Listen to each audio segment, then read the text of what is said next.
नमस्कार शेतकरी मित्रांनो, मी शेतकरी ह्या यूट्यूब चॅनलमध्ये आपलं मनापासून स्वागत आहे। शेतकरी मित्रांनो, आजच्या या व्हिडिओमध्ये आपण हरभरा पीक 40 ते 45 दिवसाचे झाल्यावर आपल्याला कोणकोणत्या चुका टाळणे गरजेचे आहे, जेणेकरून चांगल्या प्रकारे फुलधारणा आपल्या हरभरा पिकामध्ये येणार आहे। सोबतच 100% फुलाचे रूपांतर हे घाटीमध्ये होण्यासाठी आपल्याला कोणकोणते उपाययोजना करणे आवश्यक आहे याची माहिती थोडक्यात बघण्याचा प्रयत्न करणार आहोत। त्यासाठी व्हिडिओ शेवटपर्यंत पहा आणि अशा शेतीविषयक नवनवीन माहितीसाठी आपले मी शेतकरी या यूट्यूब चॅनलला सबस्क्राइब नक्की करा। शेतकरी मित्रांनो, आपले हरभरा पीक 40 ते 45 दिवसाचे झाल्यानंतर आपल्या हरभरा पिकामध्ये फुलधारणा सुरू होते। तर फुलधारणेच्या वेळी आपल्याला कोणकोणत्या चुका टाळणे आवश्यक आहे, कारण शेतकरी मित्रांनो, आपण जर या चुका केल्या तर नक्कीच आपल्याला हरभरा या पिकापासून कमी उत्पादन आलेलं पाहायला मिळू शकते। तर शेतकरी मित्रांनो, चांगल्या पद्धतीने उत्पादन हरभरा या पिकापासून घेण्यासाठी आपल्याला 4 प्रमुख चुका या ठिकाणी टाळणे गरजेचे आहे। त्यामध्ये पहिली चूक म्हणजे पाणी व्यवस्थापन।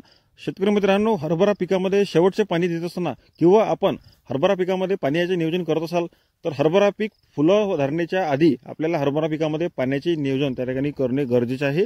बरेच शेतकरी हरभरा फुलधारणेनंतर पाण्याचे नियोजन त्या ठिकाणी करत असते। तर मोठ्या प्रमाणामध्ये जर आपल्या हरभरा पिकामध्ये फुलधारणा झाली, त्यानंतर जर आपण पाण्याचे व्यवस्थापन केले तर निश्चितच आपल्या हरभरा पिकामध्ये मोठ्या प्रमाणामध्ये फुलगळ हे झालेले पाहायला मिळू शकणार आहे।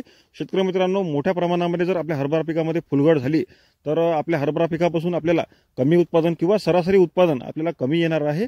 त्यामुळे हे प्रमुख चूक आपल्याला टाळणे हरभरा पिकामध्ये गरजेचे आहे।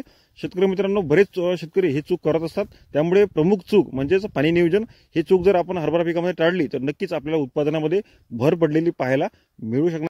त्यानंतरची चूक शेतकरी मित्रांनो, आपल्याला हरभरा पिकामध्ये अळीचे नियंत्रण करण्यासाठी कीटकनाशकाचा वापर त्या ठिकाणी करावा लागतो। तर कीटकनाशकाचा वापर करत असताना आपण हरभरा पिकामध्ये गॅस पॉइझनचा वापर त्या ठिकाणी प्रामुख्याने टाळणे गरजेचे आहे। शेतकरी मित्रांनो, आपल्याला साध्यातलं साधं कीटकनाशक यामध्ये वापर करणे आवश्यक आहे। जर आपले हरभरा पीक फुलोरा अवस्थेमध्ये असेल तर आपल्याला इमामेक्टिन बेंझोएट हा घटक असलेलं कोणत्याही कंपनीचं कोणतेही कीटकनाशक आपण त्या ठिकाणी अळीचे नियंत्रण करण्यासाठी करू शकता।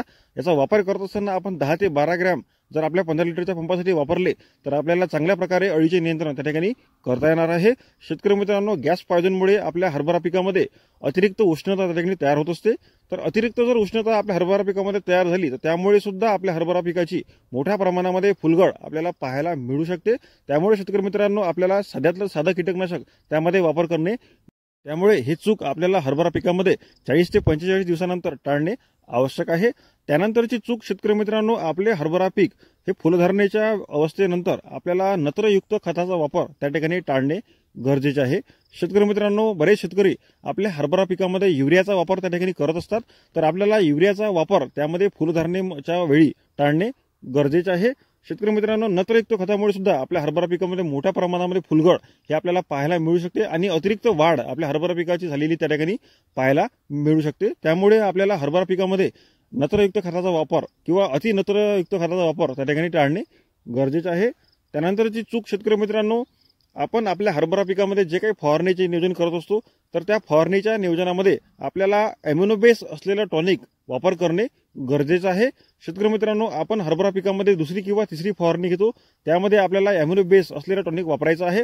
वापर करत असताना आपण पीआय कंपनीचे बायोविटा एक्स या टॉनिकचा नक्कीच वापर करू शकता। याच्यामध्ये अनेक प्रकारचे पोषक तत्व, व्हिटॅमिन आणि आपल्या हरभरा पिकाला लागणारे सर्व अन्नद्रव्य यामध्ये उपलब्ध आहे।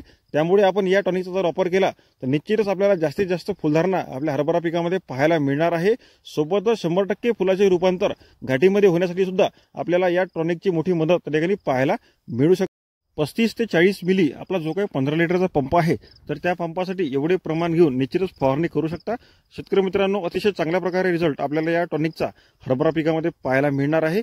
किंवा आपण जास्तीत जास्त अॅमिनो बेस अन्नद्रव्य किंवा जास्तीत जास्त व्हिटॅमिन, प्रोटीन हे अन्नद्रव्य असलेलं कोणत्याही प्रकारचं आपण कोणत्याही कंपनीचं अॅमिनो बेस असलेलं टॉनिक त्यामध्ये नक्कीच फवारणी करू शकता। चांगल्या प्रकारे रिझल्ट आपल्याला या टॉनिकचा आपल्या हरभरा पिकामध्ये पाहायला मिळणार आहे।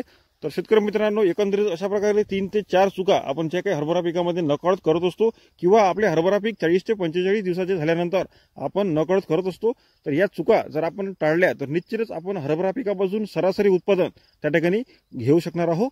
शेतकरी मित्रांनो, माहिती कशी वाटली नक्की कमेंट करा आणि तुम्हाला जर ही माहिती आवडली असेल किंवा हा जर व्हिडिओ तुम्हाला आवडला तरच व्हिडिओला एक लाईक नक्की करा आणि जास्तीत जास्त हरभरा उत्पादक शेतकऱ्यांना हा व्हिडिओ शेअर करा, कारण शेतकरी मित्रांनो, बऱ्याच शेतकऱ्यांचा हरभरा हा आता 40 ते 45 दिवसाच्या दरम्यान झालेला आहे, म्हणजेच हरभरा पिकामध्ये फुलावस्था हे सुरू झालेली आहे।